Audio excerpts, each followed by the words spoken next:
They think you're weak, don't they? They see your silence and mistake it for surrender. They push your buttons, waiting for you to explode. But you don't. You sit there, calm, focused, and that's what terrifies them. See, the world is obsessed with loud responses, shouting matches, heated comebacks, and dramatic exits. Everyone's screaming to be seen, to prove they're right, to clap back louder than the one before them. But not you. You don't fight fire with fire. You don't swing back just because you're provoked. You're different. You've learned the ancient strategy that few ever master. You don't fight back. You fool them. And when you move like that, when you stop reacting and start calculating, everything changes. Let them think they've got the upper hand. Let them talk. Let them doubt you. Let them laugh. Because the more they underestimate you, the easier it is to rise while they're too busy watching for a fight. They don't know that you're not even in the ring anymore. You're building your own arena. This is not about ego. This is not about revenge. This is about choosing elevation over reaction. This is about becoming so untouchable, so razor sharp with your focus that your very presence becomes unsettling. Because when you stop defending yourself, when you stop giving explanations, when you stop trying to win arguments, you start winning your life. You don't owe them a breakdown. You owe yourself a breakthrough. You don't owe them tears. You owe yourself transformation. You don't owe them anger. You owe yourself peace. Let them wait for the explosion. Let them lean in expecting your voice to rise. Instead, let them choke on the silence of your next move. You've outgrown emotional warfare. You've outgrown the need to be right in the moment. Because you're building something bigger than the moment. You're building legacy. So no, you don't fight back. You get better. You get focused. You level up. You fool them by becoming everything they swore you'd never be. And when they finally look up trying to figure out how you made it, you'll just smile quietly, because the loudest victories are the ones that never needed a sound. Would you like me to now continue with the first expanded point, master the power of non-reaction? When someone disrespects you, belittles you, or tries to provoke you, your first instinct might be to react, to defend, to fight. That's natural. It's human. But power doesn't live in reaction. Power lives in control, in the pause, in the silence between stimulus and response. That space where you don't let their words trigger your emotions is where your strength is born. Mastering the power of non-reaction is not about becoming passive or weak. It's about becoming so centered, so secure within yourself that nothing outside of you can shake what's inside of you. When people try to provoke you, it's often not even about you. It's about their need for control, their need for attention, their own insecurities being projected onto you.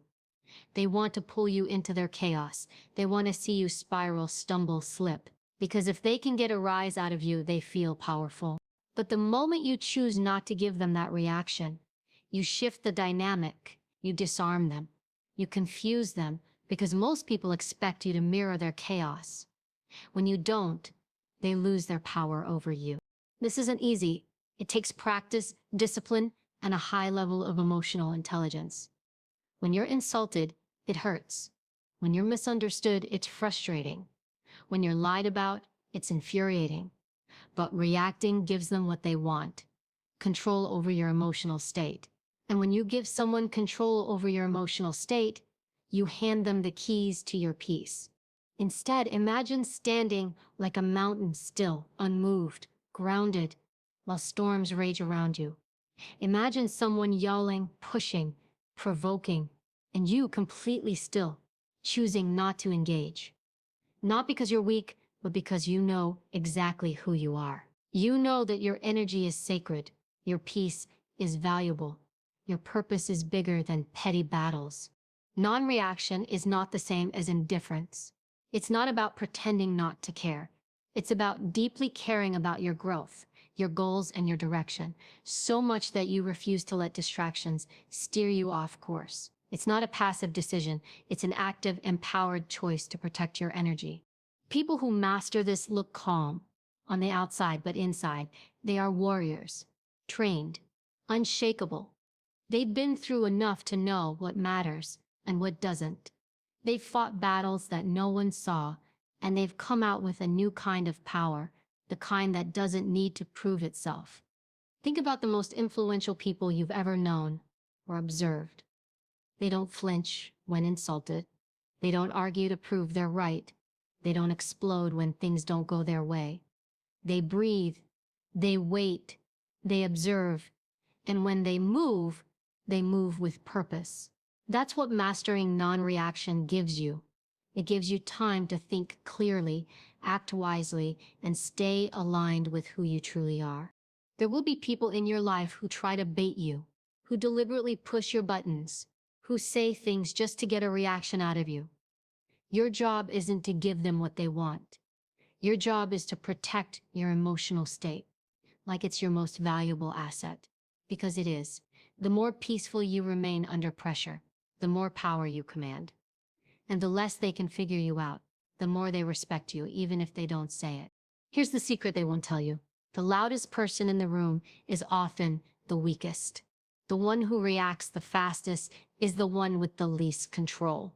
The real threat, the one who doesn't flinch, the one who doesn't argue, the one who listens, processes, and chooses their next move with care. That's the person you want to be.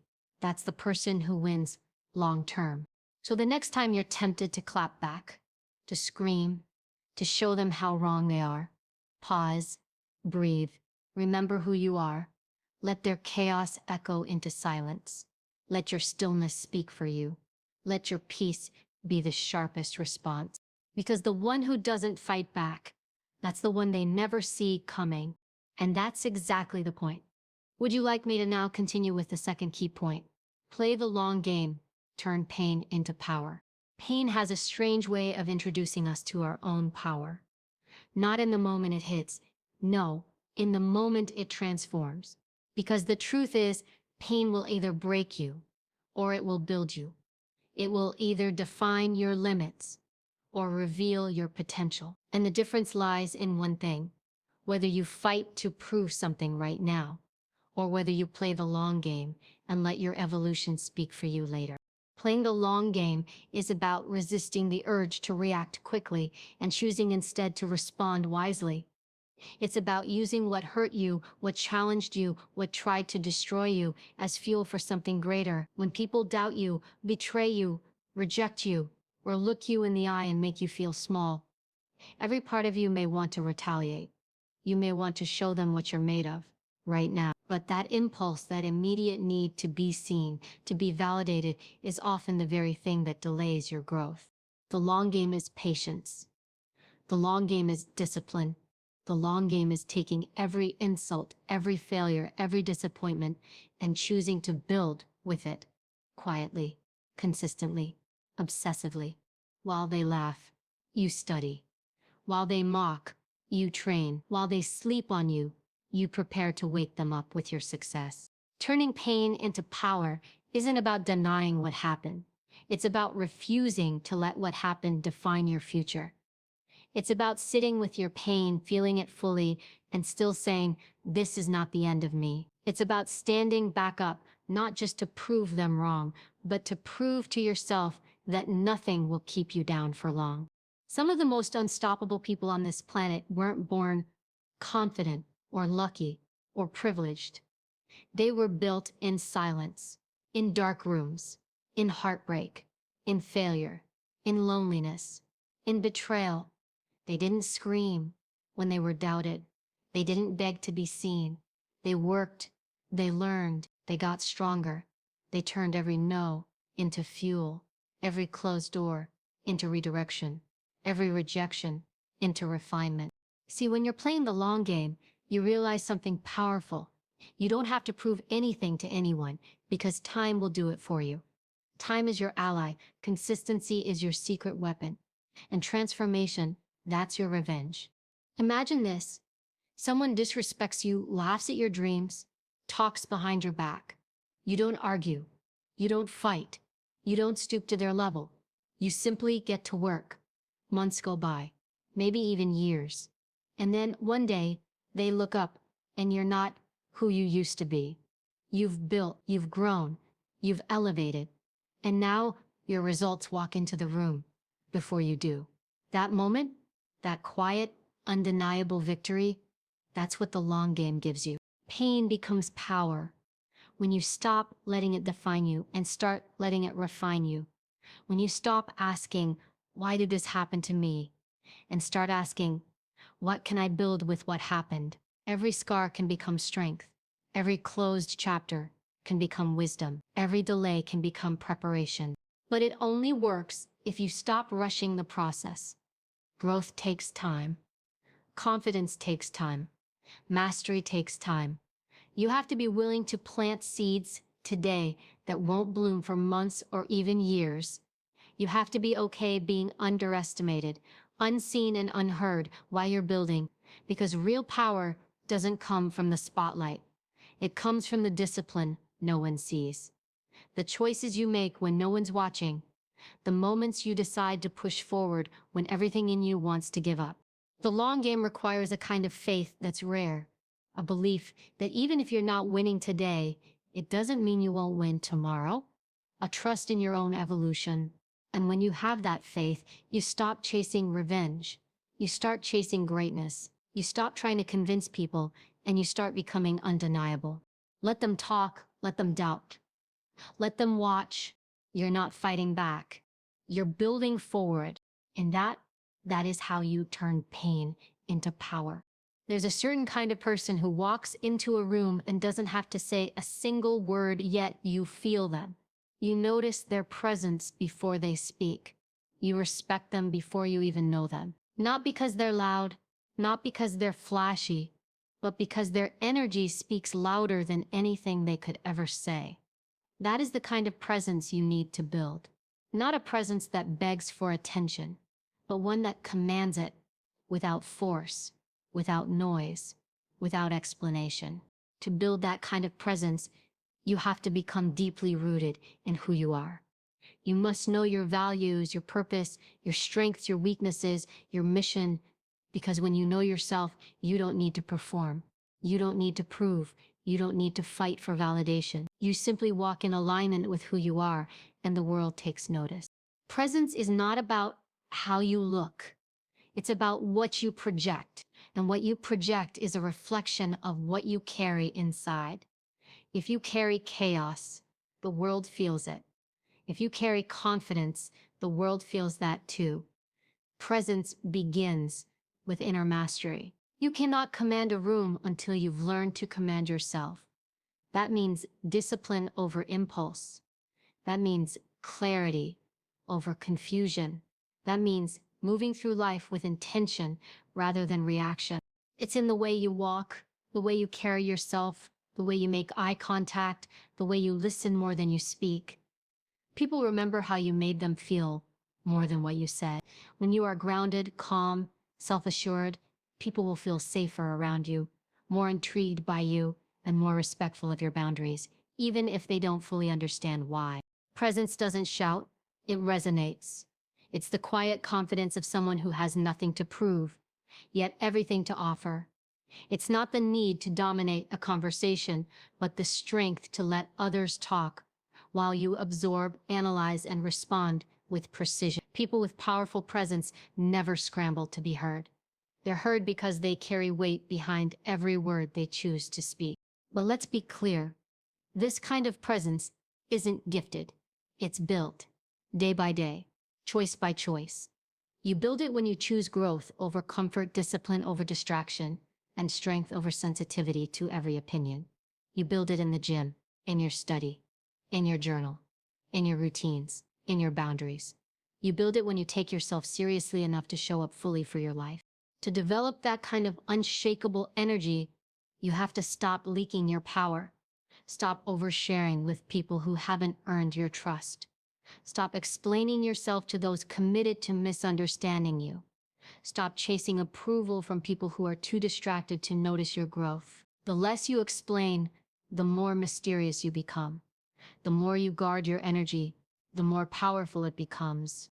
Presence is also about restraint, knowing when to speak and when silence will do more. knowing when to act and when the best move is no move at all. People who are loud with their actions, but quiet with their words, are unpredictable. And unpredictability is power. When no one knows what you're thinking, they don't know what to expect. And that gives you the upper hand. You don't have to post every win. You don't have to announce every goal. You don't have to respond to every attack. You simply keep evolving, quietly, strategically. And when you do speak or act, it hits different because people have learned to lean in when you move. This kind of presence makes people pause. It makes people think twice before crossing you. It earns you respect, not through fear, but through awe. They respect your discipline, your self-control, your energy. They notice the way you walk away from drama, the way you protect your peace, the way you rise without making noise. If you want to be powerful, stop chasing attention. Start developing presence. Let people wonder how you do it. Let them feel your focus, your stillness, your command, without you needing to raise your voice or lower your standards. That is real influence. That is real strength. Because in the end, presence isn't about being the loudest in the room. It's about being the one they never forget. The real game isn't won by those who yell the loudest. It's won by those who think the deepest. The ones who can stay calm in chaos, who don't react emotionally, but instead move with precision. Those are the people who always come out on top. You don't need to shout to prove you're right. You don't need to argue to prove you're strong. You need to strategize. You need to observe. You need to plan 10 steps ahead while everyone else is busy trying to win the moment. Outthinking your opponent doesn't mean manipulating others. It means knowing the landscape so well that you're never caught off guard. It means watching people not just what they say, but how they say it, what they avoid, what they emphasize. People give themselves away constantly. Most just don't pay close enough attention. But if you want to rise above the noise, you need to sharpen your awareness. Every room you walk into is a map. Every conversation holds clues. But you only see them when you're not focused on reacting. You're focused on decoding. Outsmarting isn't about showing off your intelligence. It's about using it with intention. It's the quiet awareness of when to speak and when to be silent, when to hold your cards and when to play them. There's real power in being underestimated and letting people assume you're not a threat. Because while they're showing their whole hand trying to prove something, you're quietly gathering data. You're taking mental notes. You're watching and learning while they're distracted by their own need to be seen. Most people are in a rush to win the argument. But the wise know that winning the argument often costs you the war. Sometimes silence is the most intelligent response. Sometimes the best move is no move at all. That doesn't mean you're weak. That means you're disciplined. That means you're not ruled by impulse, but guided by purpose. To outlast others, you have to be willing to let go of the small wins. You have to stop engaging in every petty disagreement. You have to let people have their moment. Because while they're celebrating a temporary victory, you're building something they'll never see coming. Longevity is the name of the game. Anyone can be loud for a season. Anyone can make noise for a moment. But can you be consistent? Can you be strategic over time? Can you be patient enough to let your plan unfold without needing constant validation? That's where most people fall. They want fast results, fast respect, fast revenge, but you're not built for fast. You're built for forever. You're playing the long game, and that means your strategy has to be rooted in clarity. You don't get pulled into emotional battles that don't matter. You don't get baited into conflict that distracts you from your vision. You rise above it, not because you're better, but because you're more focused. The world teaches us that louder means stronger, but true power has never been loud.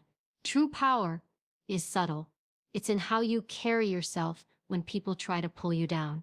It's in how you respond when lies are told about you. It's in the calmness of your voice when everyone else is losing control. That kind of restraint takes maturity. It takes mental strength.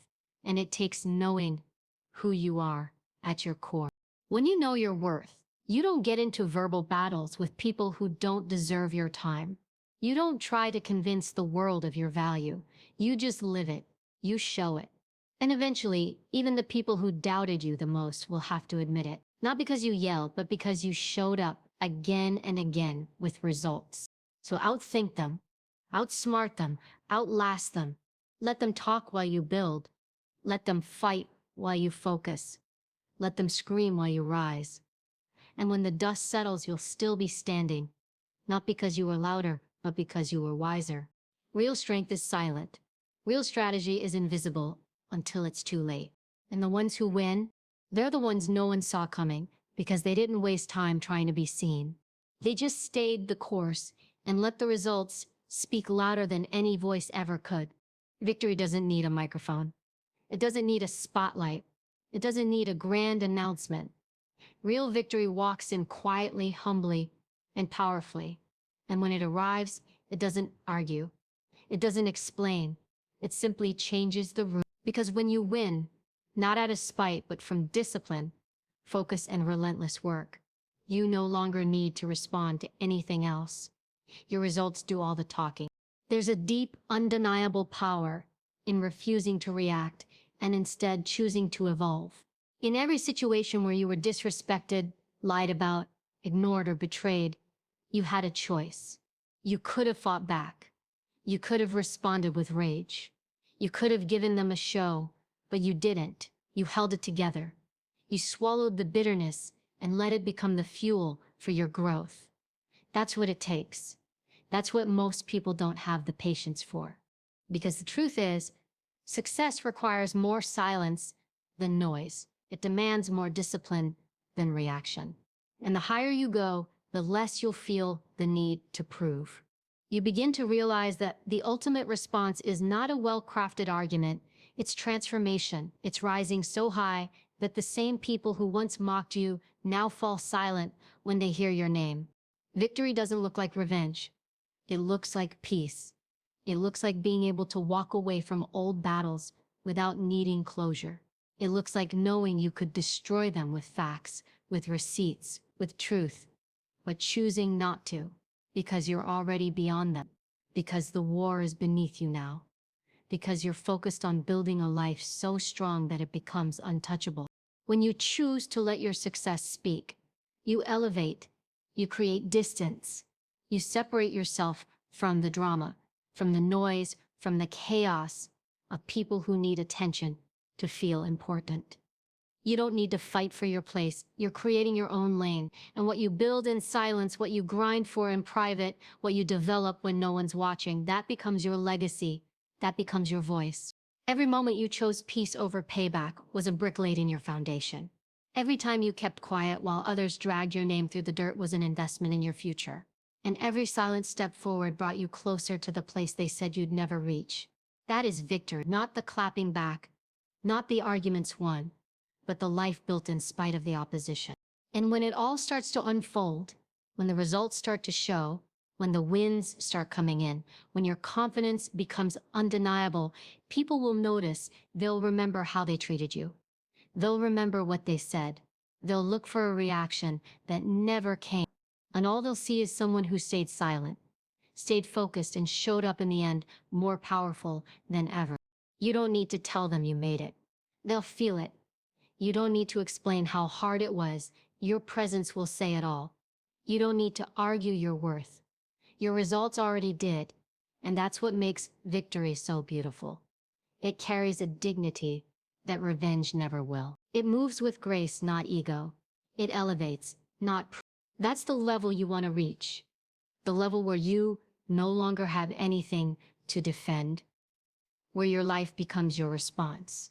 Where your discipline, your growth, your peace, and your impact become the proof. You don't shout it. You don't flaunt it. You just live it. Let them talk. Let them doubt. Let them expect your failure. And then let them watch as you rise, not because you had to fight them, but because you were too focused on building something greater. In the end, victory doesn't look like them losing. Victory looks like you winning so completely, so confidently, that the noise that once surrounded you disappears. You were never meant to fight every battle. You were meant to rise above them. You were meant to evolve past the noise, outgrow the chaos, and outlast the critics, not through retaliation, but through results. And when you truly understand your worth, you stop wasting energy trying to convince anyone of it. Let them think you're weak. Let them underestimate you. Let them talk, because while they're watching for the moment you explode, you'll be quietly building an empire. Your silence will confuse them. Your peace will frustrate them. Your progress will haunt them, because nothing is louder than the sound of someone winning who never said a word. This is your power. You don't fight back. You don't explain. You rise. You outthink. You evolve. You fool them not with tricks, but with transformation. And in the end, when the dust settles and the noise dies down, you won't have to say a single thing. Because everything about your life, your strength, your calm, your discipline, your victory will speak louder than any argument ever could. So don't fight back. Just become so powerful that silence becomes your greatest weapon and success becomes your loudest response.